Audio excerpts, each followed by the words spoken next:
Assalamualaikum warahmatullahi wabarakatuh. Salam sejahtera untuk yang nonton dan buat sahabat-sahabat tentunya yang akan menyaksikan diskusi kita malam hari ini. Malam hari ini bareng Andika Sarip akan mendiskusikan suatu hal yang tentunya sangat interesting banget, sangat menarik banget, sangat-sangat isinya daging semua, ya ada durinya ini malam hari ini ya. Jadi pokoknya semuanya isinya itu berbobot dan substansionalnya itu berat banget nih. Oke. Kalau ngomongin di malam hari ini tentunya sudah hadir bersama kita beberapa narasumber yang luar biasa tentunya. Di antaranya pasti mempunyai bidang sesuai keahliannya masing-masing. Nah, yang pertama buat pemirsa di hari ini yang luar biasa, tentunya hari ini kita kedatangan tamu ataupun narasumber yang luar biasa. Yang pertama ada sahabat Muhammad Ilman Nafi'a. Beliau ini merupakan kelahiran Pekalongan asli murni, apabila dibedah itu darahnya batik gitu ya. Dan kelahirannya di bulan September di tahun 1992, beralamatkan di Buaran Gang 1, Kecamatan Pekalongan Selatan, Kota Pekalongan. Untuk riwayat pendidikannya tentunya beliau ini merupakan alumni dari MA Al Hikmah Benda Brebes ya. Dan untuk lulusan perguruan tingginya ada YIN Pekalongan, dan beliau sudah menempuh S2 sebagai magister hukum. Luar biasa ini, sesuai kayaknya ini bakal membahas tentang hukum-hukum, bagaimana ini cara kita menganalisis hukum yang benar. Nah, ditambah lagi beliau ini termasuk daripada santri. Sesuai tema hari ini, sahabat-sahabat, kita di hari ini bakal membahas dan membedah tentang santri dalam membaca politik itu seperti apa, santri dalam talking about tentang politik itu seperti apa. Nah, beliau ini termasuk daripada santri dari Pondok Pesantren Al Hikmah Benda, dan juga beliau ini aktivis organisasi. Waduh, aktivis nih. Bang Ilman aktivis dari IPNU, Ansor, PMII, dan Ketua Lakpesdam. Wah, Lakpesdam Kota Pekalongan pastinya ya. Dan moto hidupnya adalah berguna bagi semesta. Luar biasa sekali ya, semesta itu universe yang mana ini? Oke deh, luar biasa. Untuk pemateri yang pertama memang sangat keren banget dari sisi perspektif hukumnya, bakal kita kupas tuntas.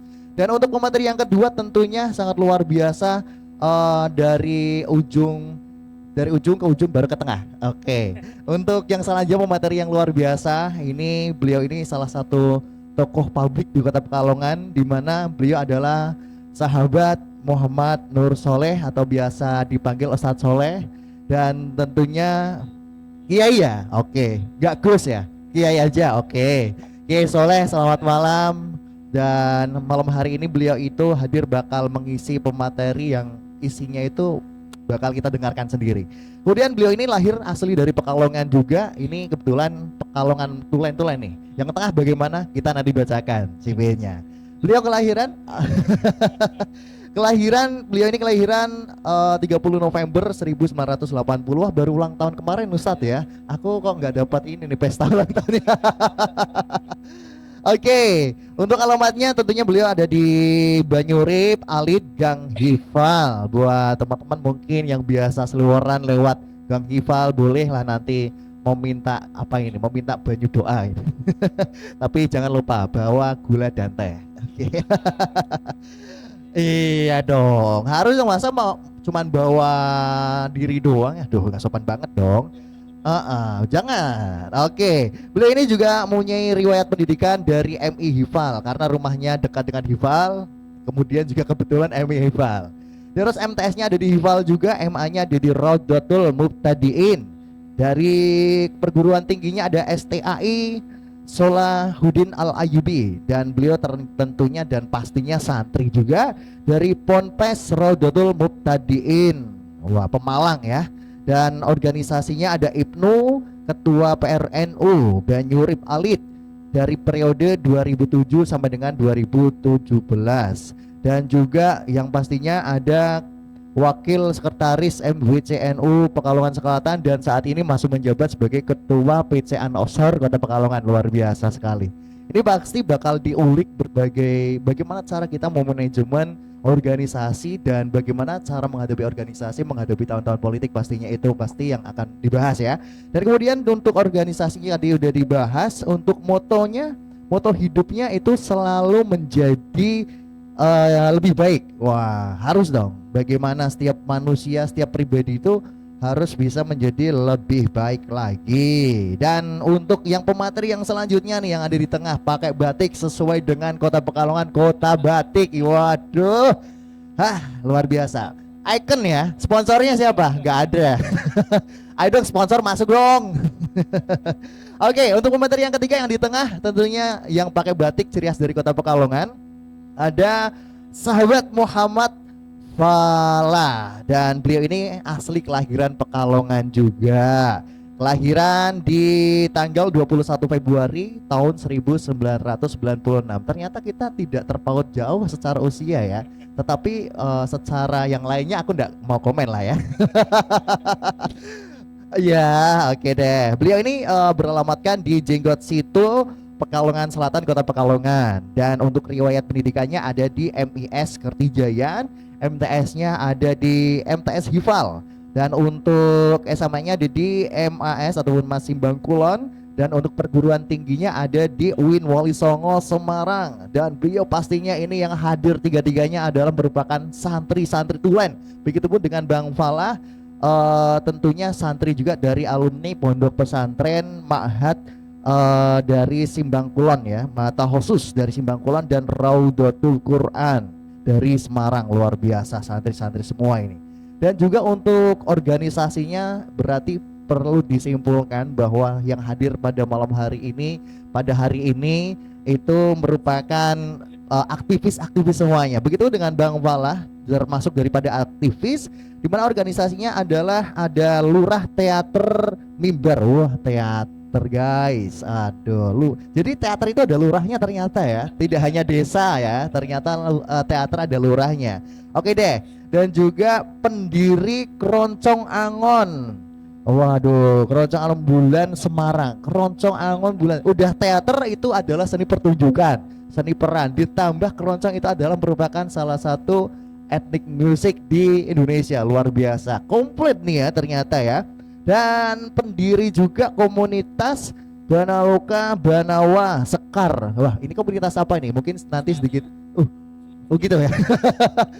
Belum dengar siarannya gitu. Tapi ini menarik banget untuk bisa kita bahas dan dikorelasikan dengan tema kita malam hari ini. Adapun moto hidupnya micin. Apa itu micin? Kalau kita analogikan mungkin micin itu sebagai penyedap kehidupan. Wah, kalau kita hidup itu pasti harus ada sisi penyedapnya dong. Tidak hanya manis, tetapi harus dipadukan dengan asin juga supaya rasanya mantap gitu kan. Oke, untuk yang selanjutnya buat sahabat-sahabat yang sudah nonton di malam hari ini, tentunya hari ini kita akan membahas berbagai macam sudut pandang, berbagai macam perspektif tentang bagaimana santri membaca politik. Nah, sebelum kita memasuki tema, pastinya secara fundamental teman-teman ataupun sahabat bisa mengerti dari sisi pengertian politik itu sendiri. Nah, karena di akhir-akhir ini stereotip dari masyarakat Indonesia itu mengatakan bahwa politik adalah sebuah hal yang sangat jahat gitu. Sebuah hal yang mungkin kalau di era-era Gen Z itu hal yang sangat menyebalkan dan tidak tertarik untuk bisa bagaimana mengetahui tentang politik itu sendiri. Makanya hari ini kita datangin narasumber yang sesuai dengan bidangnya masing-masing untuk mengetahui tentang politik. Nah, aku sedikit riset tentang politik secara etimologi dan terminologi dan berbagai dari sudut pandang para ahli. Kalau dari sudut pandang para ahli, salah satunya dari Aristoteles itu pernah mengatakan bahwa politik itu adalah usaha yang ditempuh warga negara untuk mewujudkan kebaikan bersama. Pada intinya itu bagaimana conclusion untuk mendapatkan sebuah mufakat yang dimusyawarahkan secara bersama. Itu menurut pendapat Aristoteles. Nah, secara etimologi bahwa politik itu sendiri berasal dari bahasa Yunani. Itu berartikan polis. Polis itu artinya negara. Dan menurut bahasa Belanda, secara etimologinya politik itu sendiri artinya proses ataupun pembentukan atau pembuatan sebuah keputusan khususnya untuk negara. secara etimologi. Nah, kalau etimologi itu diartikan secara bahasa, adapun secara istilah, secara ilmiahnya itu terminologi. Terminologi merupakan istilah dari arti politik itu sendiri adalah suatu aktivitas yang dibuat dan dipelihara serta digunakan untuk masyarakat dan yang di dalamnya berguna dan memutuskan suatu keputusan bersama untuk masyarakat itu sendiri. Itu pun sesuai daripada terminologi. Tetapi menurut perspektif dari berbagai macam orang pastinya banyak hal ya, penuh warna akan pendapat itu. Nah, malam hari ini kita akan membahas secara santai, secara mendalam tentang bagaimana sih cara santri itu membaca politik. Nah, sebelum kita membahas santri secara spesifik, aku ingin tahu juga buat para narasumber yang hadir di malam hari ini bahwa apa sih itu politik gitu kan, ada dari Aristoteles secara etimologi, secara terminologi. Nah, aku pengen tahu dari narasumber yang malam hari ini hadir bagaimana perspektif ataupun kita malam hari ini talking about politik for your opinion. Bagaimana pendapatnya teman-teman narasumber tentang fundamental politik itu sendiri. Mungkin dari yang paling muda, yang tengah ya. Menurut CV-nya sih yang tengah gitu ya. Ada Bang Falah, silakan Bang Falah. Kita ngobrol santai, kita berbicara tentang bagaimana arti dasar tentang politik itu sendiri. Silakan Bang Falah. Cek, Assalamualaikum warahmatullahi wabarakatuh. Ini karena ini saya yang paling muda dan yang paling masuk Gen Z. Waduh, Gen Z. Beliau ya. Gen X. Gen X. Y. Betul. Z. Sampean yo padha wae. Aku Z, adiknya sampean. Nah, makanya yang kalau tadi jenengan bilang bagaimana cara Gen Z, waduh sing kena aku bodok ke bagaimana cara Gen Z. Ada temennya, santai aja, ada temennya. Aku bodok. Oke. Berbicara politik secara fundamental. Betul. Kalau saya memahaminya begini. Kita kan manusia ini. Manusia katanya makhluk sosial. Betul. Makhluk sosial berarti bisa ada interaksi sosial ya butuh ada orang lain. Lah, sejak kapan manusia itu ada orang lain? Bagi saya ya ono Nabi Adam terus diciptakan Siti Hawa. Nah, itu sudah terjadi. Itu dari situ berarti kan ada dua manusia. Ada dua kepala yang memungkinkan untuk berpikir. Betul. Masuk karwet maksudnya. Oke. Manusia. Ini nanti kalau sama pohon muncul aliran sesat ya. Oke. Simpel aja. Jadi dua. Sudah ada dua kepala, dua manusia. Berarti sudah ada pertukaran pikiran dua manusia. Berikutnya beranak pinak. Metu anak-anaknya dan beranak pinak terus dan kemudiannya semakin banyak kepala. Nah, semakin banyak kepala. Interaksi antar kepala sudah terjadi kan? Betul. Si Jota ora iso. Tak butuh banyak. Lah, sistem yang untuk bisa memanage kepala-kepala ini kan butuh sistem. Sistemnya ini terbentuk motivasinya karena makhluk hidup pasti will of survive. Pasti. Jadi apapun sistem itu diciptakan pasti goalnya adalah will of survive. Betul. Terus berjalannya waktu selama jutaan tahun revolusi mungkin. Iku ono terus muncul monarki, terus teokrasi apa? Oke, sampai itu terakhir Bang Nafi modern, modern demokrasi. Berarti saya memahami politik dan sistem pemerintahan dan lain sebagainya, yaitu hal natural buat manusia. Karena itu adalah buah dari will of survive dari jutaan tahun revolusi. Seperti halnya kita mau minum, kita mau makan, itu memori itu tanpa kita belajar itu sudah ada melalui memori sel yang ada di dalam tubuh kita. Gen Z Mas, jadi Gen Z ini delencak ngalor ngidul, tapi rodok cok masuk kok kuwi. Betul. Karakteristik Gen Z itu Gen Z. Pokoknya yang enak gue di sana dah gitu. Nah, gitu. Jadi saya memahaminya seperti itu. Adalah politik itu adalah hal natural buat manusia karena dia adalah buah dari will of survive yang selamat jutaan tahun revolusi manusia. Terima kasih. Luar biasa ya. Jadi pada intinya setiap manusia itu mempunyai kebutuhan untuk bisa survive dalam menghadapi berbagai macam perubahan zaman. Karena perubahan zaman bisa dikatakan tidak hanya dari sisi historis yang lama ya. Kita besok pun termasuk sudah memasuki perubahan zaman. Artinya setiap siklus waktu yang berjalan maju itu merupakan sebuah perubahan zaman ya, baik dari sisi teknologi, perspektif, pemikiran, ataupun mungkin dari sisi media itu sendiri, atau mungkin bahkan dari sisi teoritis. Maka dari itu mungkin teman-teman tadi dari bahasanya Bang Pala itu mengatakan kita harus will of survive itu merupakan salah satu harfiah ataupun fundamental dari politik itu sendiri. Nah, kita bergeser yang sampingnya, yang sangat santuy banget ya. Santuy banget sambil lendehan, sambil iya, betul. Nah, aku ingin tahu nih, tadi sudah ada apa ya, sedikit historis dari masa yang lampau banget ya. Lampau banget sampai Nabi Adam loh. Itu lampau banget. Tapi ini aku pengen ngerti sisi perspektif ataupun sudut pandang dari Bang Nafi berkaitan dengan fundamental politik itu sendiri gimana sih sebenarnya? Baik, jadi kalau tadi sudah terlampau jauh ya, saya ingin berbicara politik fundamental itu secara pengertian. Jadi santri itu kan setidaknya menurut saya ada dua definisi yang bisa disampaikan berkaitan dengan politik. Oke. Kalau secara ilmiah ngaji itu kan istilah yang terkenal di kalangan santri itu politik atau siasa itu disebut dengan istislahu bainan nas. Itu ya, itu jadi apa namanya upaya untuk menciptakan kemaslahatan di antara umat manusia, ya ini politik.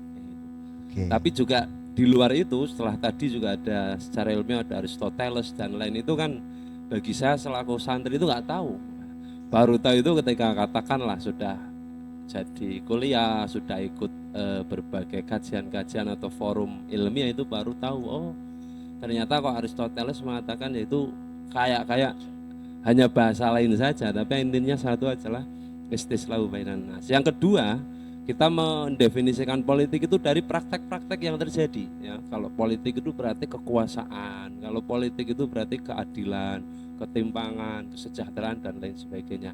Tapi hari ini rasa-rasanya menurut saya definisi yang bagi kalangan saya lah santri itu dua itu baik apa namanya maslahat di antara umat manusia, keadilan, ketimpangan itu rasa-rasanya kok kayak nggak ada ruhnya gitu loh. Artinya di politik yang terjadi hari ini sampai hari ini lah katakan itu kok kayaknya jauh dari definisi yang kita tahu, kita yakini dan bahkan itu. Jadi mungkin santri dalam membaca arah politik, mendefinisikan politik itu sebenarnya nggak jauh-jauh dari itu. Ya kalau politik berarti kita bicara tentang apa namanya kekuasaan, tentang keadilan, tentang menghilangkan ketimpangan itu.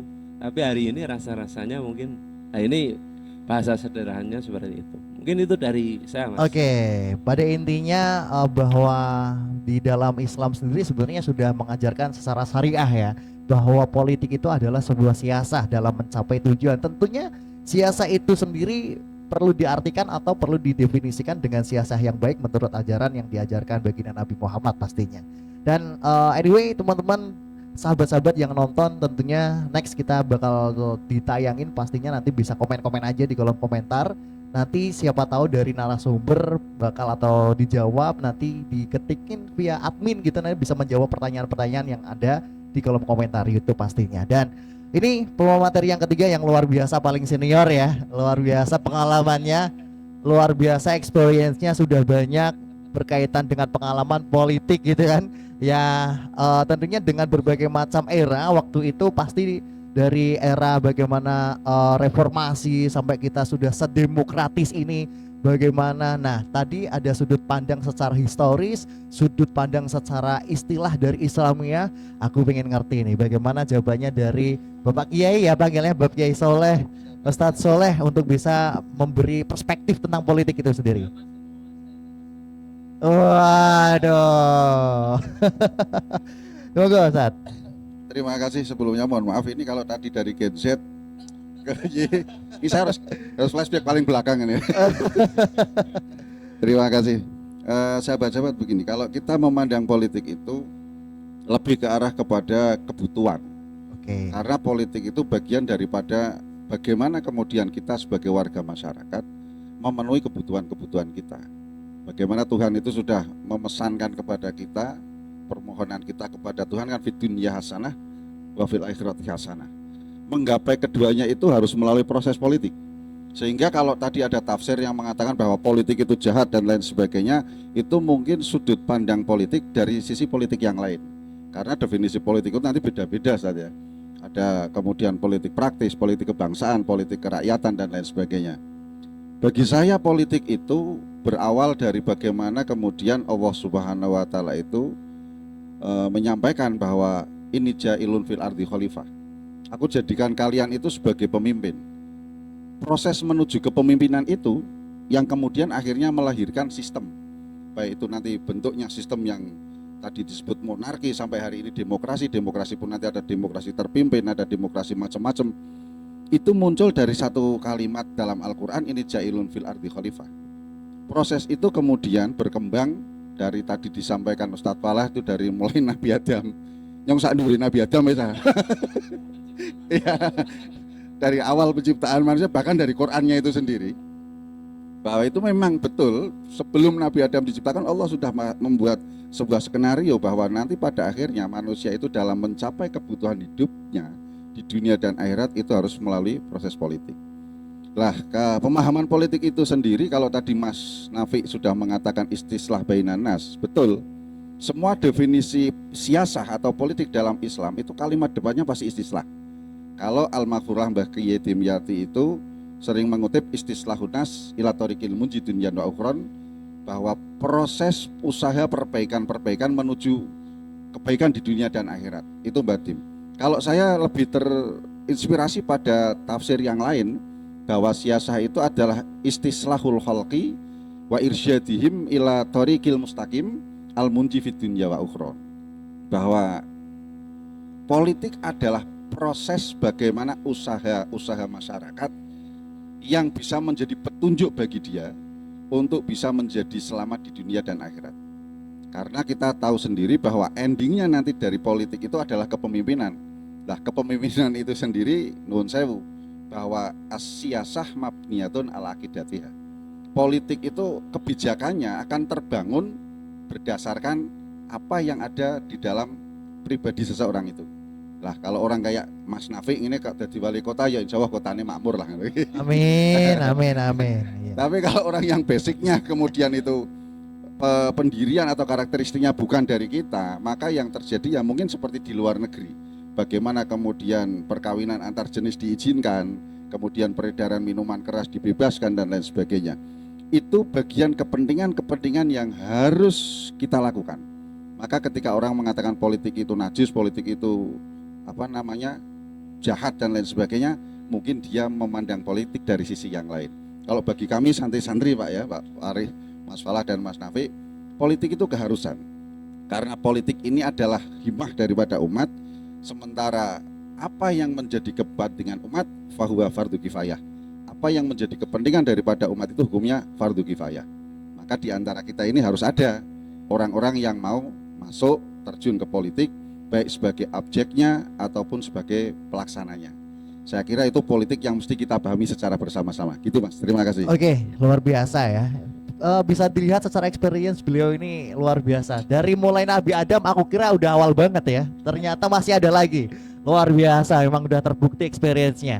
Jadi sahabat-sahabat di malam hari ini dan hari ini yang udah nonton live streaming ataupun yang nanti mungkin nonton di suatu saat nanti, tadi sudah ada beberapa perspektif tentang politik. Pada intinya kita sebagai manusia secara umum dan sebagai khususnya orang Islam pasti harus memperjuangkan hal-hal tertentu ataupun sifat goals kita itu mau seperti apa yang bagaimana dikemas secara komprehensif, dikemas secara positif itu bagaimana, pastinya sudah disampaikan oleh Ustaz Soleh bahwa kita harus terlibat, kita harus terjun, paling tidak minimal ada yang mewakili. Nah, berbicara mau yang mewakili, berbicara tentang keterlibatan kita ini Ustadz, teman-teman semua, sahabat-sahabat pemateri yang luar biasa, stereotip sekarang ini barang siapa yang sudah masuk, tidak semuanya, tapi mayoritas oknum. Kita berbicaranya oknum. Kalau sudah terlibat, oknum ini sudah terjustifikasi publik gitu. Oknum ini, wah ini dewa ini, pasti ada proyeknya, pasti ada suatu garapan-garapan tertentu. Dan di Indonesia secara stereotip bahwa permainan-permainan dalam hal pengelolaan baik itu secara pelaksanaan, plan dan lain sebagainya itu udah menjadi rahasia umum. Nah, bagaimana menanggapi sosok-sosok yang sudah mewakili kita, yang ada di dalam suatu lembaga dan mereka sebenarnya secara administratif tidak menyalahi, secara konstitusi juga tidak menyalahi. Semuanya benar dan semuanya terstruktur. Itu mungkin ada yang mengatakan bahwa itu kejahatan yang terstruktur. Tapi coba kita bahas bedah lagi bagaimana stereotip itu menurut pendapat dan sudut pandang pemateri yang hadir. Gimana menanggapi teman-teman yang ataupun yang mewakili kita dalam suatu asosiasi ataupun lembaga, dalam hal ini baik legislatif ataupun eksekutif yang ada di pemerintahan. Bagaimana pendapatnya? Mungkin dari yang pojok dulu, ya dari pojok ke pojok ya, urut. Silakan Bang Nafi untuk bisa menanggapi. Jadi sebenarnya kalau saya menanggapi pertanyaan ini, saya hanya melanjutkan apa yang disampaikan Pak Soleh. Kalau tadi beliau mengatakan ketika politik diawali dari proses pembentukan manusia di Al-Baqarah itu, ayat selanjutnya sebenarnya sudah jadi warning. Ketika Tuhan ya Allah ini mau menciptakan ini ja'ilun fil ardi khalifah, protes malaikat ini. Tuhan ataf ya di Al-Quran itu disebutkan apakah mereka itu tidak justru akan merusak tafsidu tumpah darah ya itu ya. Jadi ini warning sebenarnya, warning dari Tuhan bahwa malaikat pun menyaksikan ketika akan menciptakan manusia itu sebagai pemimpin. Ini merusak warning. Jadi kalau politik secara objektif lah, katakan secara apa adanya, itu sebenarnya tidak jadi masalah. Tapi katakan oknum dan lain sebagainya itu bergantung dari kapasitasnya. Makanya kalau di dunia pesantren atau santri itu ada istilahnya, jadi al ilmu qoblal qaul wal amal. Harusnya ini menyambung seperti statement saya tadi ya, rasa-rasanya politik hari ini jauh dari bicara kekuasaan, keadilan. Kenapa? Karena itu yang menjadi potret hari-hari ini, yang menjadi potret setiap hari itu permasalahan-permasalahan yang dilakukan oleh politisi. Makanya itu mungkin menurut saya bahwa yang harus menjadi dalam tanda kutip perbaikan politik di negeri ini adalah ya dari para pelaku-pelaku politisi ini. Jadi mereka harus ngerti dulu bagaimana apa itu sebenarnya tugas fungsi politisi, kemudian apa tantangannya, kemudian ketika itu. Jadi sebelum bagian dari kita menjadi seorang politisi itu sudah tahu, karena sudah ngerti lah, sudah bahasanya itu sudah punya ilmunya. Jangan sampai ketika menjadi seorang politisi itu hanya terbentur dengan kepentingan saja, dengan satu dua atau ini itu yang bahasanya kayak menggiurkan dan lain sebagainya. Itu yang pertama. Kemudian yang kedua, untuk menanggapi pertanyaan soal dalam tanda kutip oknum itu juga selain perbaikan diri para politisi, ini juga yang sangat diperlukan adalah tarbiyah atau pendidikan kepada masyarakat.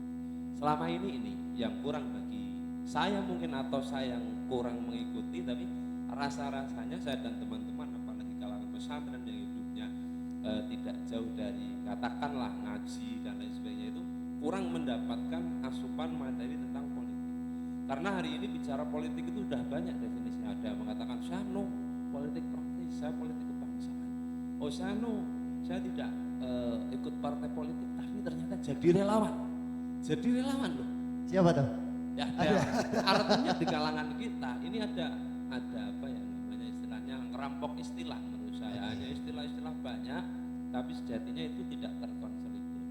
Makanya dua hal itu menurut saya yang harus diperhatikan. Satu, para politisi harus melakukan perbaikan, ya, mulai dari jadi seorang politisi harus ada mabdaknya, harus ada dasarnya, harus ada ya bagaimana caranya. Kemudian dari masyarakat atau terutama kita para santri itu juga harus mendapatkan tarbiyah, pendidikan yang betul. Hari ini mungkin ya sudah masuk masa kampanye. Apa yang terjadi?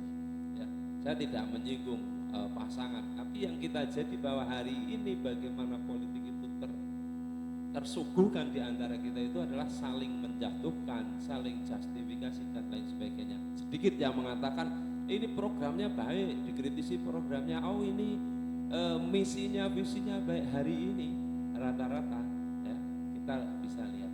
Di faktor kedua, ya, para relawan, para tim sukses, itu seluruh bekerja tanpa mengalami atau menjalankan proses pendidikan itu. Bagaimana lah Amerika saja, Pak. Ya, Amerika ini ketika pilpres terjadi, bagaimana terjadi polarisasi itu tanpa meninggalkan proses pendidikan politik bagi warga.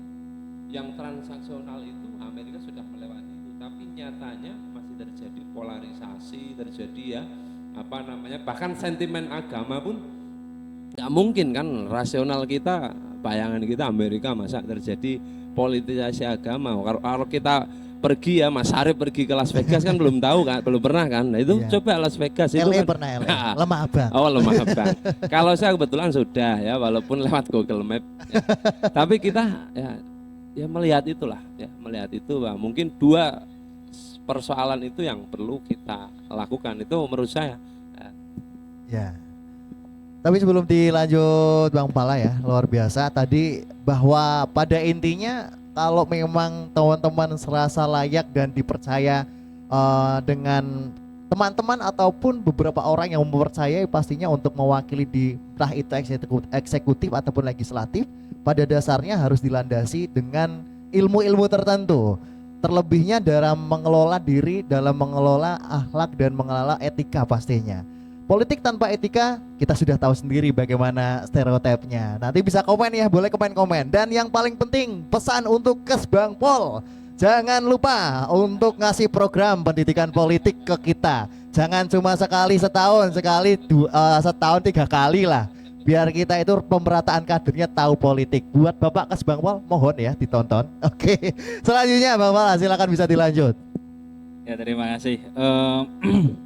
Tadi itu saya punya begitu Mas Nafi ini gini-gini aku langsung metu dan sepertinya tidak saya sampaikan. Oke. Nah. Jadi pertama mungkin saya rada nglambiar tapi asli ini menanggapi, cuman ini nglambiar. Tak olah begini. Di dunia ada hukum sebab akibat, keniscayaan sudah akibat. Sebab kulukum ro'in, akibatnya mas'ulun an ra'iyati. Nah, saya punya analogi kayak gini. Ini satu perkumpulan, banyak orang. Ini kalau membahas sesuatu untuk kemaslahatan, saking banyaknya orang ini ribet. Jadi, terlalu banyak suara dan gak efektif karena terlalu lama nantinya. Akhirnya, udah kita bagi aja 5-5, kemudian masing-masing dari 5 mengusulkan 1 orang untuk mewakili suara 5 orang.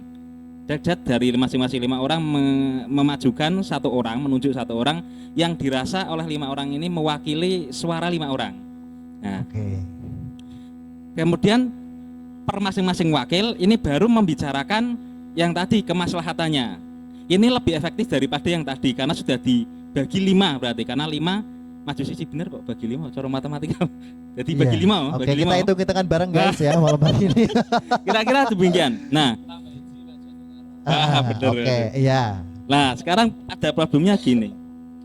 Ini teknisnya aja, di teknisnya aja sudah ada masalah. Misalkan 5 orang yang menunjuk 1 orang. 5 orang yang menunjuk 1 orang ini apakah benar-benar merasa terwakili oleh 1 orang yang menjadi wakilnya dari 5 orang ini? Atau benarkah kan gini, supaya idealnya yang maju adalah mereka yang terbaik dari masing-masing 5. Kau itu Mas, ideal lagi berbicara ideal. Idealnya ya yang maju yang best toh. Best dari 5 nih toh. Walaupun realitanya kita nggak tahu nih. Nah, lah kadang gini, kadang yang maju ndak yang best, ya karena 5 orang ini kadang-kadang tidak orang innocent juga. Maju karena privilege. Nah, gitu Mas. Ya mudah nggak Mas? Jadi apa ya? Itu menurut saya adalah risiko yang tadi saya katakan sebab akibat. Ini adalah risiko dari demokrasi. Oke. Nah, ini belajaran murah ya Mas. Ya belajaran sih. Sekarang jam 6 ki. Kinsiat kan kok karakter. Iya. Itu belum pasti telur kelima itu bisa. Ono sing ngopo? Kuwo. Betul. Iya. Iya bener sih. Itu kan bicara AFK. ideal ya. AFK itu Mobile Legend. Oke. Ya, silakan mungkin bisa dilanjut, tapi sebelum itu pastinya mengingatkan kembali untuk sahabat-sahabat jangan lupa untuk ditonton terus bahwa nanti ada beberapa ilmu-ilmu lagi di tayangan-tayangan selanjutnya. Ini bakal rutin ya Bang Nafi ya. Bakal rutin ya. Saya diundang lagi artinya. Oke. Waduh, ya boleh. Oke, mungkin bisa dilanjut Ustaz Soleh untuk bisa menanggapi. Mas Arif, mungkin bisa diulang lagi karena jawaban saya terbuyarkan oleh narasi mereka berdua. Waduh. Iya, boleh. Jadi dengan adanya perwakilan di antara kita yang sudah terpilih di baik itu legislatif ataupun eksekutif, itu menimbulkan stereotip bahwa mereka itu sudah terkontaminasi dengan siklus yang ada di sana. Akhirnya dengan adanya siklus seperti itu, dengan adanya stereotip seperti itu, orang itu lebih memandang ngapain sih ada DPR gitu, ngapain sih ada legislatif ataupun eksekutif itu, sedangkan mereka hanya bisa menjadikan kita sebuah objek ataupun pemanfaatan politik itu sendiri. Mungkin bisa ditanggapi kurang lebihnya gitu Ustaz. Ya, terima kasih Pak Syarif. Ini kalau kita memahami dasar manusia itu, kembali ke Nabi Adam ini. Oke, Nabi Adam lagi alaihissalam. Artinya pasca Nabi Adam dan Hawa itu berputra, itu kita melihat bahwa manusia itu kemudian terbelah menjadi dua karakter kan ya, antara Qabil dan Habil. Itu sampai hari ini, kemudian orang Cina itu membuat simbol antara Yin dan Yang gitu. Bahwa tidak mungkin dalam satu bumi ini sepenuhnya diisi oleh orang baik. Pasti itu ada sisi gelap, ada sisi terang. Maka di dalam politik ketika arahnya adalah istislah, pasti di situ kan banyak usaha yang dikerjakan. Manakala usaha yang dikerjakan itu jatuh pada orang yang berada pada posisi yang gelap, maka kebijakan yang muncul dari dia kayak gitu. Walaupun mungkin dia ketika kampanye dia memunculkan berwajah putih seperti itu. Iya. Ketika dia jadi muncul karakter aslinya kan seperti itu. Maka bagi saya, bagaimana kemudian menyikapi hal ini harus menghilangkan sikap antipati santri atau juga kita sebagai warga bangsa dan negara ini terhadap politik atau sikap apolitik. Kita jangan menyalahkan ketika politik itu diisi dengan orang-orang yang tidak baik, ketika orang-orang baik seperti Mas Nafi ini tidak mau terjun ke dalam politik. Wah, iya ini. Maka bagi saya, bagaimana menanggapi atau dinamika yang terjadi dalam politik itu harus kita tanggapi. Ya kita harus mau. Artinya walaupun kita tidak sebagai kontestan mungkin, sebagai objek saja, tapi kita ikut berusaha di dalamnya. Bagaimana orang-orang yang betul-betul sidik amanah tabligh fatonah itu bisa kita usung bersama sebagai keterwakilan kita di sana. Adapun sampai di sana dia berbalik menjadi kidib ya. Banyak. Itu sudah shadaqallahul adzim lah, terserah dia nanti di sana seperti apa kayak gitu. Yang paling jelas di sini bahwa politik dalam lingkup Indonesia kalau saya lihat dinamikanya itu kan terbentuk dari banyak variabel ya. Satu, perbedaan latar belakang agama, perbedaan suku bangsa, kemudian perbedaan karakteristik manusia karena terpisah oleh banyak pulau. Ini yang kemudian kita sulit sekali menyatukan kohesi ya, menyatukan satu persamaan untuk membangun bangsa. Kalau di dalam ranah kecil di kota Pekalongan lah, membangun kebersamaan satu pemikiran di dalam memajukan kota itu sulit sekali. Karena apa ya? Perbedaan latar belakang itu. Nah jawabannya apa? Ya Mas Nafi ini harus mau. Oke, kesimpulannya Mas Nafi ya. Orang-orang baik jangan menjauh dari politik. Betul, itu. Terima kasih. Betul. Memang tentunya terlebih lagi bahwa santri itu sendiri merupakan representasi dari mayoritas orang baik ya. Tapi kita tidak memungkiri bahwa ada santri yang gak baik juga. Tetapi kan secara presentasi itu sedikit lah ya, bisa dikatakan mayoritas santri itu baik. Maka dari itu santri-santri ayolah, udah mengetahui sisi dasar ilmu agama, akhlakulnya udah dipelajari di pondok pesantren, ditambah lagi masuk di universitas dan lain sebagainya, pendidikan formal itu digabungin secara komprehensif, artinya nanti bisa dikolaborasikan ilmunya. Dan yang paling penting dari ilmu itu adalah diimplementasiin biar manfaat dan tentunya apalagi mewakili dari masyarakat itu sendiri. Nah, berhubungan dengan politik itu sendiri dalam akhir-akhir ini dan dinamika di bulan-bulan ini kan masih terasa sangat-sangat sumuk ya, kalau bisa dikatakan masih momentumnya politik. Nah, tetapi secara sistem politik itu banyak yang belum tahu bagaimana sih sistem politik Indonesia saat ini. Bahwasanya sudah ada isu-isu kadang mungkin salah satu studi kasusnya isu-isu yang mana ada orang yang mempunyai privilege, kenal dengan dia akhirnya bisa jadi ini, walaupun secara keahlian kita nggak tahu nih. Ada yang mungkin hanya kenal dengan seseorang akhirnya dikasih jabatan seperti ini. Sebenarnya secara sistem politik Indonesia itu sendiri seperti apa? Langsung Ustadz Soleh aja. Silakan Ustadz. Ini menarik dengan fenomena ordel ini ya. Benar orang dalam ini luar biasa pengaruhnya. Iya, kalau bagi saya secara sistem demokrasi yang ada di Indonesia dari mulai pemilu awal sampai tahun 2024 ini yang akan kita laksanakan, itu kan dinamikanya berubah-ubah. Peraturan politik juga berubah. Tapi yang perlu kita syukuri dari semua yang sudah kita lewati itu, hari ini kita melihat indikator demokrasi Indonesia itu kalau kita lihat dari beberapa hasil survei itu kan menunjukkan peningkatan. Tapi dari sisi partisipasi. Betul. Kalau dari sisi kejujuran dan kemaslahatan, shadaqallahul adzim. Minimal sudah ada peran aktif daripada masyarakat. Ini bagian daripada pembelajaran. Kalau dulu almarhum Gus Dur mengatakan, ya udah biarin aja kayak gini. Nanti pada saatnya orang-orang itu juga akan menemukan sendiri kebenaran-kebenaran itu. Hari ini kita melihat politik uang yang begitu masif, kemudian politik ordel ya. Siapa punya siapa sehingga dia mulus jalannya dan lain sebagainya. Betul terjadi.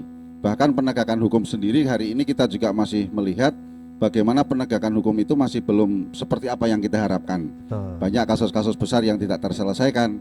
Dan saya yakin minimal di 10 tahun atau 20 tahun ke depan itu semakin cerdas rakyat Indonesia itu.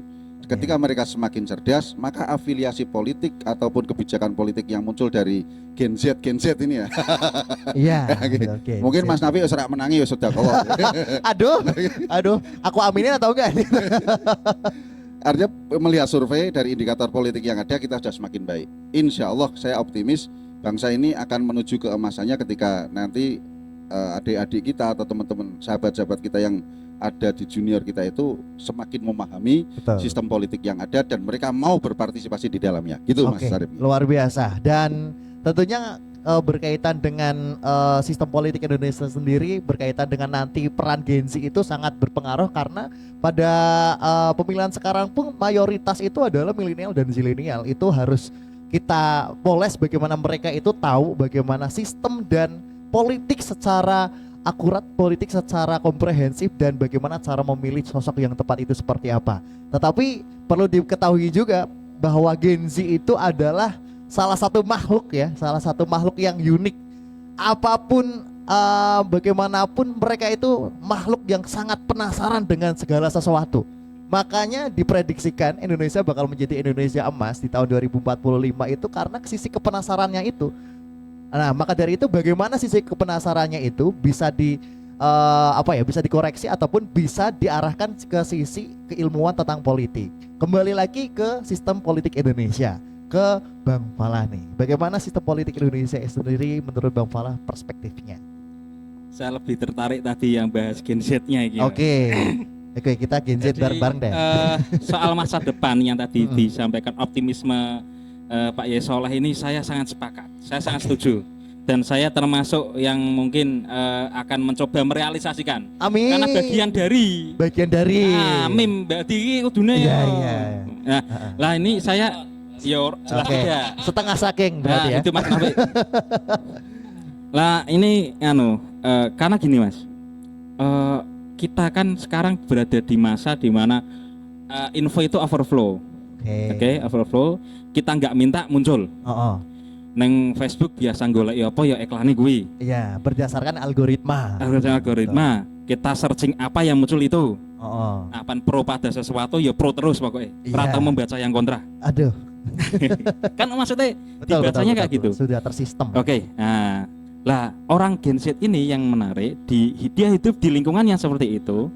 Tapi mereka itu asline yang terpengaruh, kalau Mas coba cek itu yang kebanyakan terpengaruh dengan pola itu justru malah bukan Gen Z-nya gitu. Yang lahir pada masa teknologi itu. Amit saya justru malah kadang yang belum begitu mengenal teknologi yang malah ketut. Makanya saya optimisme di masa depan itu karena apa? Anak Gen Z sekarang tahu AI ya benar. aku mocone AI bae. Karena nek aku moco AI ngono dong ujian nulisku AI apa AI. AI gitu ya. Oke. Boleh. Sigmund Freud ya moco tetep Sigmund Freud. Nek Freud nulisku salah. Betul. Nah, sekarang wong kampung sih Pak. Nulis angel. Iya. Nah, di AI itu yang kalau jenengan pakai yang katakanlah ChatGPT ya, kita ambil satu sampel GPT 4 terus yang berbayar Mas. Oke, yang pro ya, makanya yang pro ya, jangan yang gratisan guys. Lah itu sampean coba aja cari salah satu, sebutkan saja kriteria yang Anda mau. Keywordnya apa? Coba nanti yang muncul siapa. Iya. Atau kamu coba tulis siapa, munculnya bagaimana. Oke. Lah orang Gen Z itu sekarang udah tahu Pak Soleh. Jajal-jajal kayak ngono. Jadi iklan baliho iklanku tak kira Gen Z enggak terlalu sih. Betul. Nah, Gen Z enggak terlalu. Iklan baliho itu enggak terlalu. Cara politik apa sing kayak apa serangan fajar ya malah kayak subuh malah. Bener. Nah, kuwi dadi apa ya? Mereka sudah punya kriteria sebenarnya. Betul. Justru malah efek dari kebodoh amatan Gen Z ini justru saya melihat optimisme. Berarti mereka mandiri, Bos. Oke, mandiri berpikir. Betul. Punya kriteria sendiri. Cara aku kriterianya kayak ngene kok. Lah, dia curhatnya sama siapa? Ya ora karo sampean, Mas. Saya teh karo AI. AI-nya curhatnya sama AI ya. Apalagi sekarang udah ada AI yang bisa diajak ngobrol. Bisa diajak ngobrol. Iya. Untuk yang kesepian. Betul. Ya, yang cowok ngobrol sama cewek. Ya ini. Kadang aku pun membayangkan gini, Mas. Seandainya para calon-calon itu membuka dirinya seperti sistem AI Oke. Tanya jawab secara bebas. Wah, itu keren sekali itu. Dan siapapun bisa ini. Wah, ya kira Mas Nafi ya jos. Bisa menjadi inisiator ya. Oke. Mas Nafi, ini mungkin bisa ditindaklanjuti nih nanti inisiatornya nih. Sebagai kita Q&A bebas secara terbuka gitu kan. Bagi para yang akan mewakili.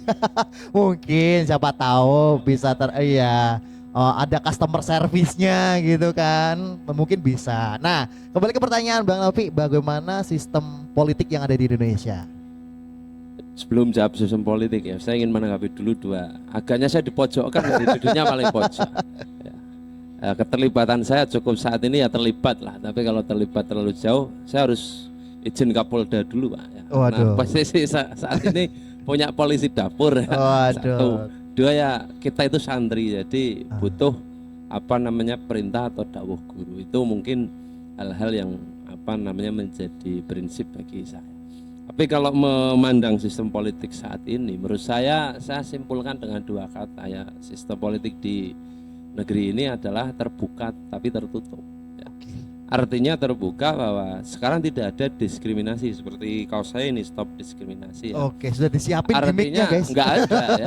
Enggak ada atas nama suku, atas nama agama, atas nama ras itu orang tidak bisa mendapatkan hak politik enggak. Oke. Hari ini kita clear, mungkin sepakatlah soal itu. Tapi soal mendapatkan pemenuhannya itu ya ketimpangan masih terjadi, itu menurut saya proses. Nah, saya bicara tertutup juga. Hari ini rasanya apalagi seperti kami kalangan santri, kalangan orang-orang yang di bangku begitulah ngaji itu tertutupnya karena kos atau ongkos menjadi seorang atau terlibat di politik itu view-nya mahal. Mahal. Nah, ini mungkin dua potret itulah soal sistem politik. Kalau sistemnya yang detail dari peraturan perundang-undangan maupun per KPU harusnya duduk di sini KPU ya bukan saya, tapi saya memandang lah. Artinya dari mulai 2019 dan sekarang saja ada berapa perubahan PKPU itu kan ya, perubahan peraturan KPU ya. Kalau dulu kita bisa melihat contohnya lah, satu contoh pejabat publik ketika mencalonkan diri harus cuti, hari ini dipersilahkan. Artinya ada perubahan bahkan di ranah-ranah yang lebih detail. Banyak, tapi yang ingin saya kampanyekan gini Pak ya, hari ini santri itu masih menjadi komunitas politik. Ya, padahal kita tahu ya, Pak Soleh katakan dulu satu kamar mungkin 40 orang, hanya 40, tapi ketika beliau sudah di rumah ini jamaahnya 21.000 ya Pak. Waduh. Artinya gini loh, maksudnya keterlibatan ini jangan jadikan sebagai komoditas politik saja. Seperti tadi yang saya sampaikan. Ya, kalau tidak bisa semua kan ada kaidah kan. mala yutraku kulluh la yutraku kulluh. Ya paling tidak lah Pak Soleh ini kan jangan saya terus ya, Pak Soleh ini juga harus berperan, artinya dalam dunia politik ini juga diterlibatkan. Hari-hari ini rasanya potret kita itu tadi dunia politik, sistem politik kita adalah terbuka tertutup ya. Jadi belum ada bahasa apa namanya, saya membahasakan yang disampaikan Mas Fala itu belum ada seia sekata atau buka-bukaan antara kontestan dengan pelaku. Artinya seorang politisi dengan konstituennya pun kadang belum jujur. Ya seperti hari inilah, hari ini rasanya Masya Allah ya, seluruh apa namanya pejuang suara itu hari ini membuka diri, bahkan balik itu satu orang bisa 100 ya kan. Tapi ketika sudah menjadi, kadang pintu saja diketok, tasik pergi, di WA 2 hari lagi nggih, atau itu fakta kita hari itu seperti apa lagi kita ingin pemenuhan hak dan lain sebagainya. Makanya yang ingin saya sampaikan dari sistem politik yang terbuka tertutup ini, tertutupnya yang baik lah. Artinya NKRI ini tidak disusupi asing, oke, tapi kalau dengan anak-anak bangsa apalagi konstituen itu hari ini menurut saya itu. Jadi tidak hanya saat ingin memberangkatkan diri ya, tapi budaya itu terus terserap sampai akhir ya.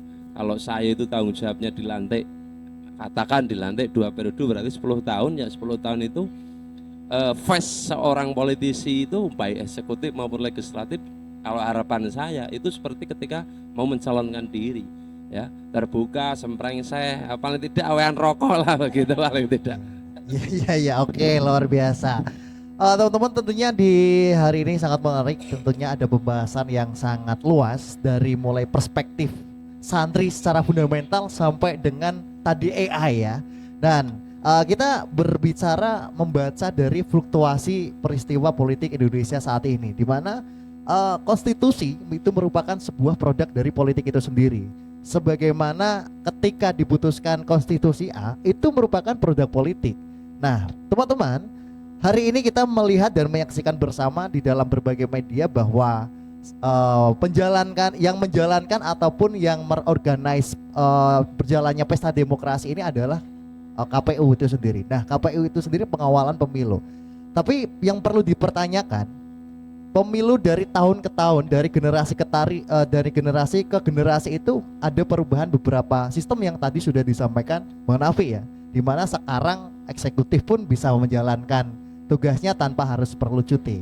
Nah, pertanyaannya, apakah pemilu yang sekarang ini sudah merepresentasikan daripada politik Indonesia yang baik, atau masih harus ada yang perlu dikoreksi lagi? Mungkin mulai dari Bang langsung. Oke. Tentu ya, tanpa ada tendensi apapun, kita harus akui bahwa pemilu sebagai wujud dari demokrasi ya merupakan satu sistem dalam politik.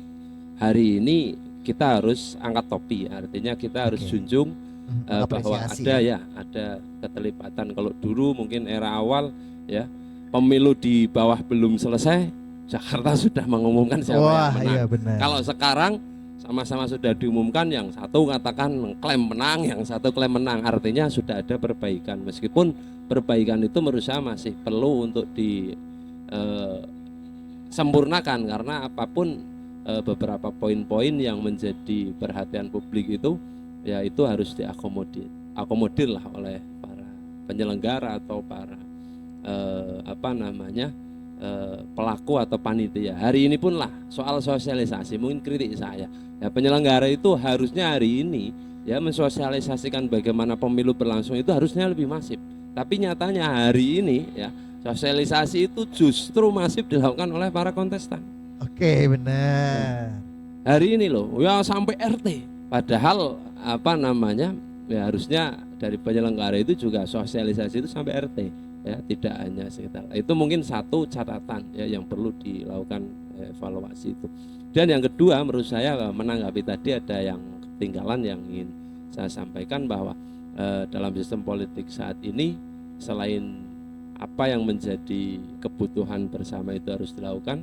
Menurut saya adalah hari ini bagaimana kita menganggap pemilu itu sebagai riang gembira, atau pemilu itu adalah ya, kalaupun jangan pesta demokrasi lah, katakan ketika itu event hajat negara terbesar, itu bagaimana agar tidak terjadi satu polarisasi tersendiri. Karena menurut saya begini, eksistensi Indonesia sebagai satu negara itu yang harus menjadi perhatian publik semuanya, entah dari para pelaku politik, dari panitia atau penyelenggara pemilu atau masyarakat, itu yang harus diingat itu adalah kita saat ini itu adalah dalam rangka untuk NKRI. Makanya eksistensi NKRI itu lebih mahal dari sekedar siapa pemimpin, presiden, siapa wakil kita, itu yang harus kita lakukan. Karena kita punya sejarah, Pak, ya. Saya kecil dulu, saya belum balik mungkin, tapi sudah berakal ya. Bagaimana di daerah saya itu ya, korban politik itu bagaimana antara satu dengan yang lain itu sampai istilahnya sholat saja nggak mau jamaah. Hari ini ya alhamdulillah artinya itu. Tapi yang perlu dilakukan adalah bagaimana para yang memiliki tanggung jawab itu bisa melaksanakannya. Mungkin itu dari saya. Oke, memang kita kalau ngomongin politik di Indonesia sangat dinamis, sangat fluktuatif, di mana ada beberapa perubahan yang bahkan tidak dihitung hari, bahkan dihitung jam ya. Itu sangat fluktuatif dan sangat dinamis. Kembali ke pertanyaannya, apakah pemilu di Indonesia itu sudah merepresentasikan dari sisi politik itu sendiri? Silakan Bang Fala, bisa dijawab. Ya, kalau bagi saya itu kita kan sebenarnya termasuk bagian dari proses itu. Kitanya bagian dari proses itu. Ya kita kan juga punya sebenarnya secara tidak langsung juga punya tanggung jawab, Mas. Betul. Kalau saya di luar orang yang secara diberikan tanggung jawab pun, kita sebenarnya bagian dari proses itu. Dan saya sepakat Mas Nahwi, siapapun pemimpinnya, goal kita kan menyukseskan prosesnya. Kan gitu, Mas. Betul. Terus itu komen saya. Terusan kalau saya boleh kelintur lagi, namanya aku tuh mempertahankan Gen Z ngelantur. Oke, Gen Z. Ngelanturnya. Gen Z. Ngelanturnya itu gini. Boleh. Kemarin saya nonton TV, itu ada debat itu loh. Terus tak tinggal rotiban. Santri Bu, rotiban sih. Oke. Kan bisa didelok. Nah, itu saya membayangkan gini, kalau itu yang didatangkan itu yang penanya itu justru bukan yang dari akademisi, dari kampus. Kok ke santri. Ini coba yang dari Mas ini, dari Santri Ledoyo misalkan. Ini Mas ini monggo itu mengutarakan memberikan pertanyaan. Tukang becak lah. Tukang becak ini Pak Rohmat, ini tukang becak dari Kota Pekalongan. Iku katanya rame Mas asli. Betul. Ya. Langsung ditibak dengan masalah-masalah lapangan. Karena harus dari berbagai macam elemen ya. Iya. Betul. Kan kita bagian dari prosesnya, Mas. Iya. Loh, gue ketok lebih seru, Mas. Oke, mungkin itu bisa jadi inisiator ya buat penyelenggara. Besok komunitas tukang becak gitu ya. Komunitas-komunitas yang ada mungkin selama ini belum terlibat secara argumentatifnya gitu ya. Oke. Itu keren. Betul. Tapi sulit. Oke. Sudah enough ya, cukup. Oke, dilanjutkan Ustadz Soleh berkaitan dengan apakah pemilu di Indonesia ini sudah menjadi representasi politik itu sendiri. Saya jawab secara singkat, itu sudah. Kenapa? Melihat dari sistem multipartai yang ada, itu artinya mengakomodir semua bentuk pendapat dari masing-masing kelompok yang ada. Semua warga negara diberi kebebasan untuk mendirikan partai politik yang visi misinya itu bisa disesuaikan dengan kebutuhan dari warga masyarakat tersebut. Akan tetapi pada pelaksanaannya, kalau kita melihat dari beberapa kali perdebatan di gedung DPR sana di Senayan, lagi-lagi kita melihat bahwa ternyata sistem multipartai pun itu anggota legislatif masih harus ada sistem monarki di dalamnya. Betul. Dalam bahasa kasarnya, kita pernah melihat satu statement dari salah seorang anggota dewan, semua itu tergantung dari ketumnya. Aduh. Ya, ini kan kita begitu miris ya, yang di bawah melihat bahwa demokrasi yang mestinya dibangun, bahwa keterwakilan kita pada seseorang di sana itu membawa suara dan tujuan kita di daerah mengusung beliau-beliau, ternyata ketika sampai di sana itu hanya disetir oleh satu orang. Nah, ini yang kemudian menjadi miris di situ. Tapi kalau dari sistem yang ada, dari mulai tahun pertama ada pemilu sampai hari ini, kita melihat dari sistem yang tertutup kemudian terbuka, walaupun terbuka tertutup cara kata Mas Nafi tadi, itu sudah menunjukkan adanya peningkatan ke arah demokrasi. Ke arah demokrasi yang sebenarnya, bagaimana agar warga masyarakat itu bisa menyampaikan bahkan direalisasikan apa yang dibutuhkan oleh masyarakat melalui partai politik yang satu visi, satu misi dengan kelompoknya masing-masing. Dan yang paling penting adalah dipahami bersama, ini yang harus menjadi PR bagi kita, bahwa politik yang kita bentuk hari ini seharusnya tidak lagi kemudian berpikir pada praktek politik kekuasaan yang mementingkan pada satu kelompok saja.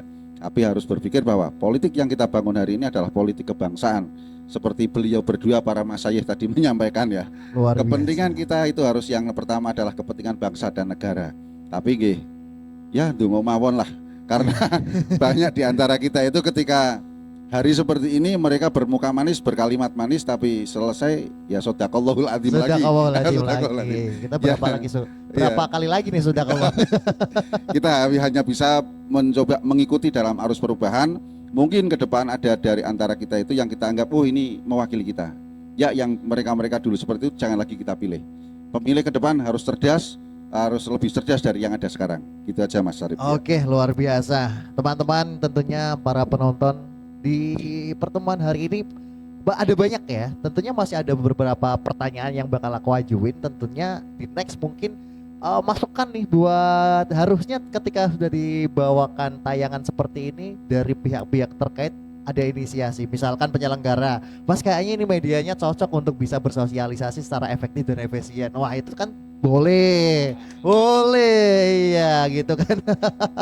Nah oke, teman-teman narasumber yang luar biasa pada hari ini, tentunya kita berbicara dengan culture ya. Culture itu terbentuk dari sisi inisiator itu sendiri, bagaimana pendiri Indonesia, founding founder Indonesia itu bisa ada, Indonesia itu sendiri bisa ada, itu kan terbentuk tidak meninggalkan dari sisi politik itu sendiri. Nah pertanyaannya adalah bagaimana sih sebenarnya budaya politik di Indonesia yang teman-teman tahu, yang narasumber tahu, menurut perspektifnya teman-teman pastinya. Langsung Bang Fala aja, mumpung mic-nya di depannya.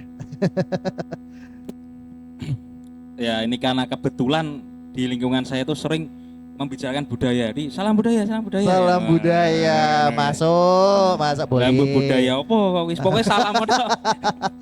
Masuk. Nah, budaya itu kan budidaya, lahir dari proses kognisi manusia. Iya. Lah kalau saya begini malahan Mas, kalau saya tidak mau terjebak pada kalimat ini, kita tapi rodok Pak Orau. Iya. Pak Orau apa wes? Rodok Pak Orau.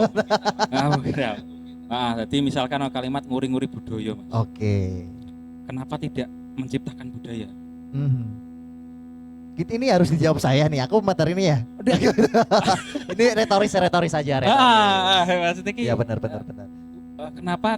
Ya bukan berarti maksudnya kita terus menghilangkan. Betul. Karena nanti kan bisa dicek lagi pengertian budayanya, jangan-jangan kita berbeda. Bisa jadi. Terus mengungkap kalimat itu. Ya bukan berarti kalimat itu kalimat yang jelek juga, bukan Mas. Betul. Maksud saya itu kenapa kemudian tidak ada pikiran, maksudnya itu apa? Kenapa tidak kita menciptakan budaya baru misalkan, bukan menghilangkan budaya lama ndak? Betul. Betul. Masuk. Biar tidak terjebak aja, karena kalau sudah gitu maka cara berpikirnya gini Mas Rene, aku mengolah lagi sono gitu. Kalau menciptakan itu sini ikut gowo sinau sih aman. Ya, riset lah ya bahasa kerennya gitu. Oke. Karena kan Rene nguriri gowo mrene. Dan iki ora, iki mrono ya iki gowo. Iya. Menurut saya itu Mas. Terima kasih. Artinya ada beberapa hal yang memang di situ bisa disesuaikan dengan zamannya, bisa disesuaikan dengan kebutuhannya. Pastilah itu ya. Karena proses revolusi kan masih berlangsung. Betul. Oke, lanjut mungkin masih dengan pertanyaan yang sama. Nanti Mas Ustadz Soleh nanti habis ini kita beri kesempatan untuk Bang Nafi dulu untuk melengkapi, dan sini dong guys. Sini dulu. Oke, budaya politik Indonesia Bang Nafi seperti apa dengan kondisi dan stereotip masyarakat yang sekarang ini? Kalau budaya politik secara Indonesia tentunya kita akan kembali ke adat kita, ya. Tradisi kita, bagaimana apa namanya. Yang saya maknai bahwa rame-rame itu adalah budaya politik kita. Ya, kadang apa namanya idealisme itu hanya menjadi satu pembicaraan topik lah bahasanya, tapi tidak bisa terwujud atau terpotretkan karena itu, karena ramenya begini. Nah, mungkin budaya politik di kita ramenya begini itu adalah satu gerbang kemunduran bagi saya. Harusnya gini, seperti yang pernah saya sampaikan tadi, bahwa hari ini rasa-rasanya kalau dari generasi Z atau Gen Z itu mengatakan bahwa intinya politik itu bagaimana bisa membuka hati atau menarik hati kita, ya itu pun harus dilakukan. Bahwa politik hari ini itu harusnya bukan persoalan ramenya apa, isunya bagaimana, bukan, tapi justru kita bisa menjadi apa namanya kritis terhadap apa yang telah diwacanakan. Hari ini kita lupa, ya, ketika ramai gini musim kampanye ini ramai, wah ini kita kayak semuanya ahli. Ahli semuanya. Wah ini gini loh, ini gini loh, ini gini lah. Tapi satu hal ya, saya punya kebun saya itu kok tiba-tiba banyak apa namanya spanduknya para kontestan atau peserta pemilu. Ketika mau tak cabut itu digeruduk sama tim sesnya. Bahkan dilaporkan dan lain-lain. Ini negara semacam apa? Saya punya tanah, saya punya ini kok kemudian yang punya tanah kok disalahkan. Nah, ini contoh artinya gitu ya. Kritis saat ini budaya rame-rame itu merupakan gerbang kemunduran. Makanya budaya kita harus kembalikan bahwa budaya di Indonesia itu adalah apa namanya, kita bertanding itulah banyak ya, munggah tanpa ngasorake atau istilahnya apa namanya itu, kemudian tetap unggah-ungguh ya. Kemudian gotong royong, dan gotong royong ini sekarang sudah diakuisisi oleh kelompok tertentu juga kan, makanya sebagai tagline ya. Kita sulit, makanya hari ini kita sulit loh. Betul ya. Padahal kalau kita cermati ya, yang namanya satu contoh, ini bukan saya apa namanya kesukuan atau saya politik identitas, tapi nyatanya presiden itu selalu dari Jawa kok. Ya, tapi konotasi Jawa itu desa dan lain sebagainya itu kenapa nggak berubah gitu loh? Padahal kan presiden kita itu kan masih dari Jawa. Ini contoh. Nah, hal-hal yang kayak gini mungkin menurut saya yang harus kita apa namanya ya bahasanya kalau nganiki jebloke gitu. Jebloke itu artinya kita hilangkan ya. Kalau secara teoritis ya para pakar, istilahnya pakar yang membahas itu kan nggak menarik. Tapi bahasa di kita lah, di ya istilahnya Mas Wahyu ya, dari santri, dari kalangan bawah yang profesinya ada di bawah itu menurut saya mungkin ditampilkan. Negeri ini kan menurut saya itu ya kurang mengakomodir itu saja ya, entah nggak laku atau yang nyiarkan takut menghilang dalam menurut saya budaya ya kembalilah budaya kita itu yang sangat bagus ya. Bahkan kita zaman sebelum masih Nusantara itu kan gimana apa namanya antara hubungan rakyat dengan apa pemerintah atau kerajaan saat itu juga sudah ya rasa-rasanya beginilah. Ada orang yang mengatakan ya kok dengan cerita legenda itu nampaknya potret kepemimpinan di negeri ini kok lebih baik potret legenda zaman yang Muruk memimpin itu kok lebih. Artinya itu jangan sampailah apa bahasa-bahasa yang minor seperti itu kemudian menguasai karena rame, karena apa namanya. Nah, itu yang mungkin yang menurut saya lah budaya rame-rame itu ngikut yang nggak jelas itu. Kalau ngikut wahyu katakan nabi berarti kan, atau ilham atau wangsit itu justru karena gini loh, sautul hak itu adalah atau suara kebenaran itu sebenarnya dari hati ya. Akal itu kan bisa tertipu oleh rasa, oleh ya istilahnya kalau kita di orang budaya atau orang seni itu kan begitu. Tapi kalau hati itu hampir menjadi sautul hak ya, atau suara kebenaran ya. Saya kalau atas dasar akal ya, saya bisa jadi suka dengan si A itu lebih akal oke asalnya duit akeh kayak begini akal. Tapi kalau hati itu walaupun Pak Soleh rupane ngene aku tetap cinta kok. Aku tetap senang kok, aku tetap dukung lah. Itu contoh. Maksudnya contoh lah. Itu yang mungkin digelorakan ya. Maaf maksudnya harus dikuatkan lah. Karena ada partai juga yang namanya itu. Kita agak nyinggung partai lah. Oke, pada intinya setiap suatu hal yang akan dilaksanakan tentunya ada beberapa hal yang harus disesuaikan pastinya. Dan kembali lagi ke pertanyaan untuk Ustaz Soleh, silakan, budaya politik Indonesia itu yang seperti apa, Ustaz? Kalau melihat budaya politik yang kita amati bahwa berdasarkan pelajaran sejarah yang kita terima ya, dari mulai 1955 sampai jatuh ke tahun 1996 itu, idealisme daripada konstituen atau rakyat dalam memilih pilihannya itu masih sangat kuat. Begitu saya melihat itu, ini masih bagus kalau seperti ini. Tapi hari ini kemudian pasca multipartai yang sesi kedua ini, kita melihat orang tidak lagi bicara pada idealisme, tapi lebih kepada siapa berani berapa itu. Betul-betul transaksional gitu. Ini salah satu budaya, padahal budaya itu kan budi dan daya, artinya perilaku baik yang harus kita pertahankan. Yang paling mengkhawatirkan adalah ketika politik itu sudah transaksional benar, idealisme di kita tentang kebaikan dan keburukan sudah tidak ada, maka akan mudah sekali kemudian nanti ke depan calon-calon atau orang-orang yang didanai dengan dana yang cukup besar tanpa melihat basic personalnya, orang akan milih dia. Ini ancaman yang besar bagi bangsa dan negara. Ini yang harus kita pertahankan. Mungkin tersisa berapa persen di bangsa dan negara ini orang-orang yang masih memiliki idealisme dalam menentukan pilihan ini, yang harus kayak Mas Falah tadi disampaikan, dari sisi kebudayaan ini harus terus disampaikan Mas Falah ya. Artinya ini tidak hanya milik KPU tapi milik semua bagian daripada bangsa dan negara ini. Ya kiai, ya ustadz, ya lakpesdam, ya yang Ibnu, yang Ansor, semuanya tokoh-tokoh masyarakat ini harus betul-betul menjaga agar masyarakat memilih berdasarkan kebenaran, tidak lagi transaksional. Karena kalau secara umum kita menilai bagaimana budaya politik Indonesia hari ini, kita sangat miris. Sekali lagi karena budaya kita hari ini, boleh jujur saja, transaksional. Gitu ya. Terima kasih. Emang pada hal ini memang teman-teman itu, apalagi Gen Z ini luar biasa ini. Gen Z itu orangnya tuh apa ya? Bad mood yo sering. Ya kadang ya cok senengin nemen ya, begitulah Gen Z, sangat fluktuasi soal rasanya. Aduh. Nah, tapi kita aku sedikit sedikit menambahkan bahwa memang dalam hal ini teman-teman tuh belum tahu yang namanya sisi value dan nominal. Nah, apalagi dari Gen Z nih. Gen Z itu orangnya kalau nggak ada benefitnya buat gua nggak mau lah gitu. Itu Gen Z gitu loh.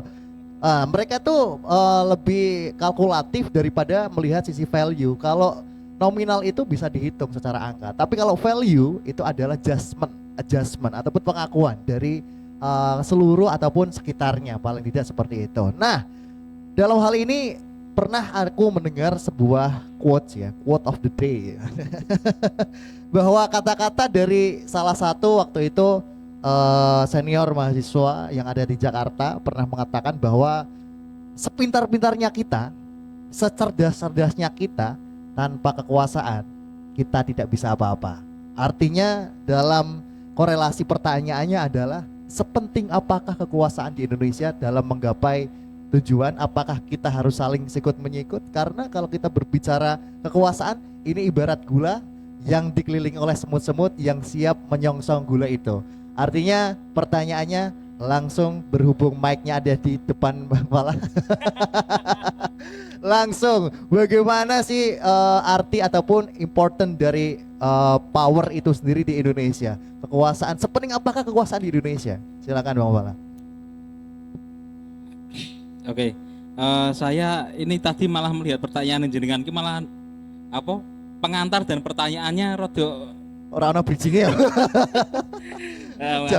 Jumping question. Enggak apa, Gen Z. Oke. Pentingnya kekuasaan. Ya penting Mas. Ya. Pentingnya. Goalnya adalah stabilan. Oke. Lah tadi kalau kita kalau itu tidak ada ya berarti manusia sudah tidak ada hari ini. Saya yakin kita akan menjadi makhluk-makhluk entitas yang puting selebar dan Yang sporadis ya. Bentuk aneh ngono kae dadine. Kan karena ini terjadi, sistem ini terjadi, ada penguasa. Itu kan karena ini tadi will of survive yang bertahan jutaan tahun, proses revolusi. Itu bagian dari history of humankind. Waduh. Translating dong Gesti gitu. Atau yang kesetrum kursi nih. Aduh. Itu jadi menurut saya penting, sangat penting. Oke, very important. Very important. Bahkan kita mungkin bahasaku jangan penguasa ya, pemimpin. Pemimpin. Nah, pemimpin.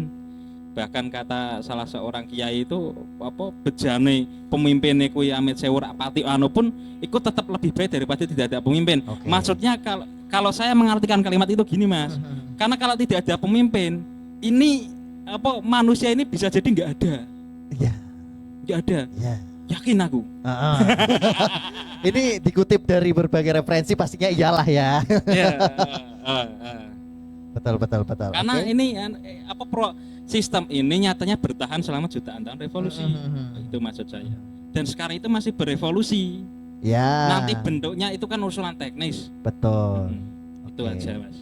Oke, thank you buat Bang Fala. Tentunya memang kekuasaan itu suatu hal yang bisa melahirkan produk-produk tertentu, tergantung siapa yang memegang kekuasaan itu.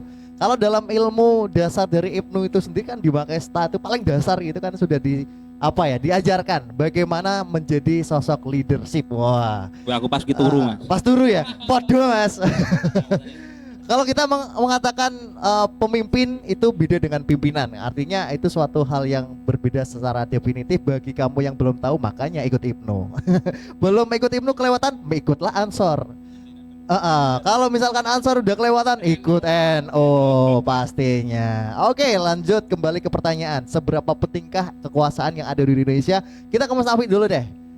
Silahkan Mas Afi. Jadi ya kita kan biasa ini panggang ayam. Aku orang panggang ayamnya Mas. Wis entek sih. Kanjeng Syekh ya, dari satu hadis itu kan pilarnya itu kan satu bil ulama.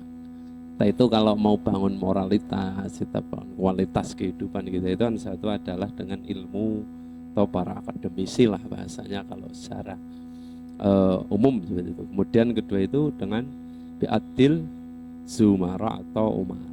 Artinya dengan keadilan para pemimpin. Karena gini, istilah politik dan kekuasaan itu bagi saya adalah itu representasi hari ini. Hari ini kalau membincangkan politik itu apa sih? Kalau menurut saya arti yang paling relevan saat ini, politik adalah kekuasaan. Karena dengan kekuasaan itu bagaimana kita mewujudkan paru istislah bainan nas. Yang kemudian juga ada dengan bidu'ail fukara, orang-orang seperti kita ini yang fukara masakin ini ya. Ini juga ada peranannya loh, doa. Benar. Meskipun ada satu lagi kalau dari terminologi hadis itu dengan bimalil ania atau dengan hartanya orang-orang kaya. Nah, ini menurut saya maka penting, seberapa penting kekuasaan itu menurut saya penting.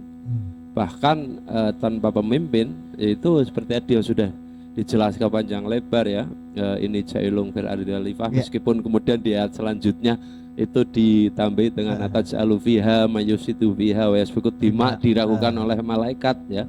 Nah, ini bahkan setan itu protes halak tahu mintin wa halak tani minar kan begitu. Ya, itu adalah proses ujian bagi kita bagaimana bahwa kekuasaan itu hari ini memang harus benar-benar memberi manfaat pada khalayak. Ya, karena ada potret lah kekuasaan itu bagi golongan tertentu itu tidak bisa kita nafikan ya. Kalau aku jadi yo sak ponakanku kabeh ya paling ora yo. Nah, itu apa namanya mentalitas, tapi bukan, ada. Ya, tapi ya keluhnya bahwa kekuasaan ini adalah menurut saya seberapa penting, ya sangat penting. Bahkan di hadis juga dikatakan. Maka ya Pak Soleh bilang orang-orang baik seperti Pak Soleh, Mas Wala ini ya jangan anti dengan kekuasaan. Kalau jadi ya ini yang memiliki kekuasaan. Ya paling tidak saya katut dong, saya kenal kata jenengan itu kan. Orang dalam lagi dong gitu.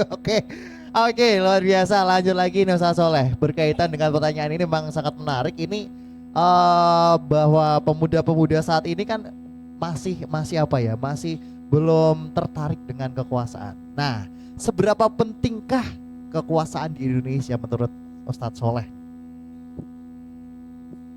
Terima kasih. Ini kembali saya ajak flashback lagi nih. Oke, kita flashback. Gennya gen lama ini. Artinya begini, kalau kita mau bicara bagaimana kemudian pentingnya politik bagi bangsa dan negara dan bagi masyarakat saat ini, kita ajak mereka untuk bagaimana mereka berpikir. Coba kita masuk kepada era bagaimana Indonesia ini sebelum kemerdekaan, ketika Sriwijaya kemudian hancur, kemudian Majapahit hancur, kemudian raja di kerajaan Demak juga hancur, kemudian di kerajaan Mataram sendiri terbelah, sampai ketika kita harus menghadapi penjajahan selama 350 tahun. Ketika kita masuk di era itu, apa yang kita rasakan?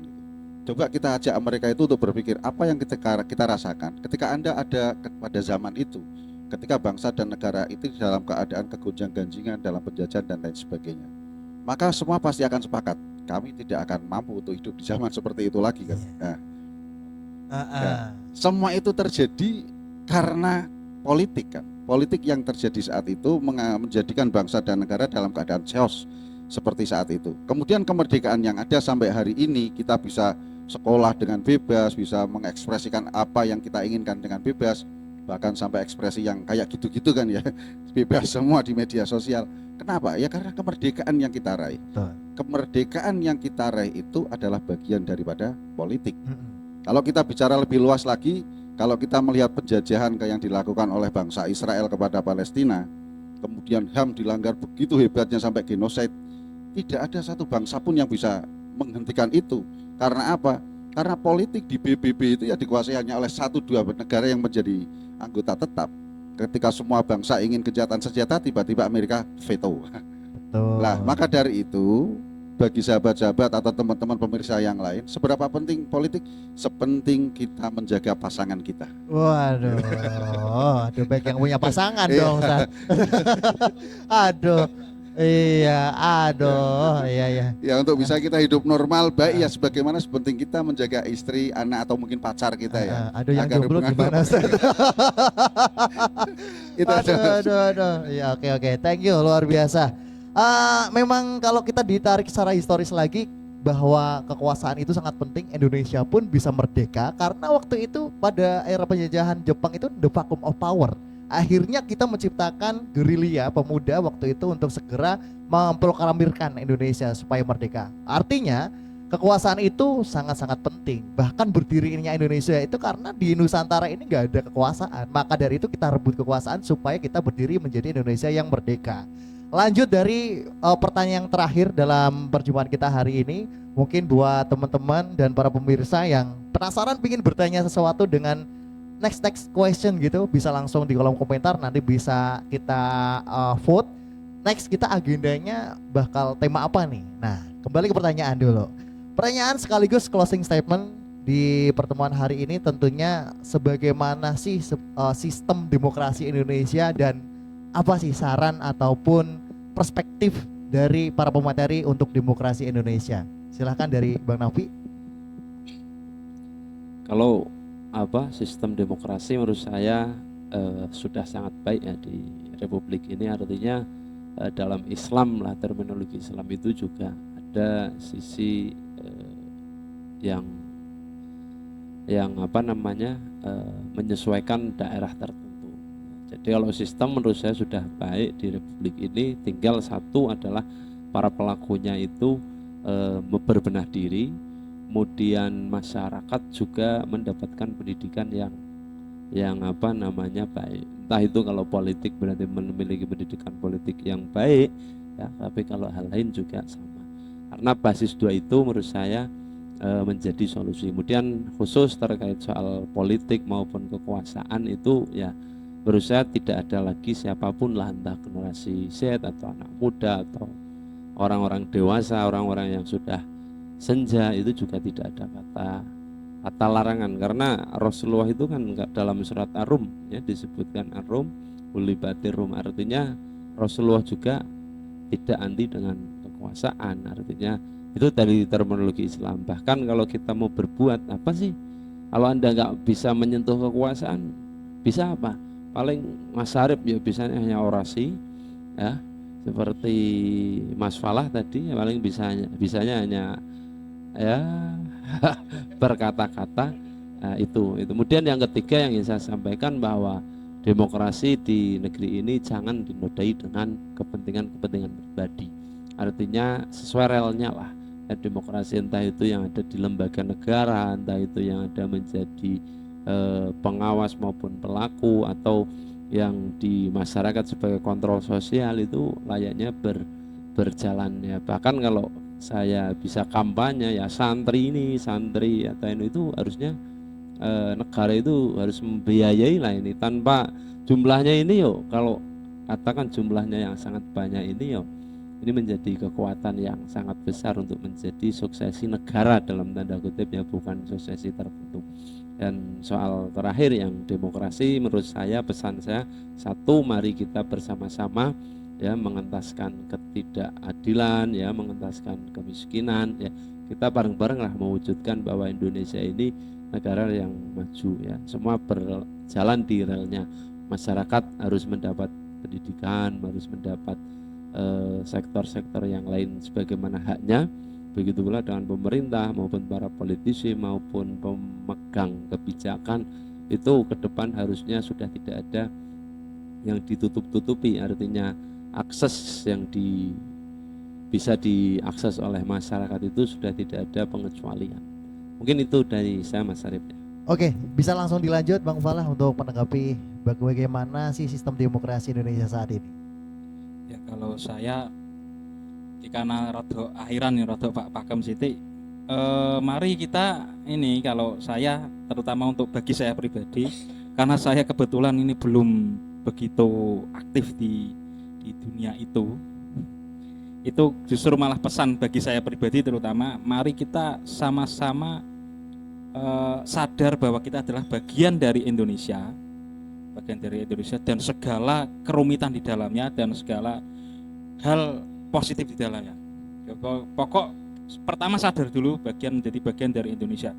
Setelah itu kemudian muncul kita itu ada keresahan kamar, bahasa saya keresahan kamar, itu sudah poin plus dulu sebelum akhirnya nanti ke depannya begitu.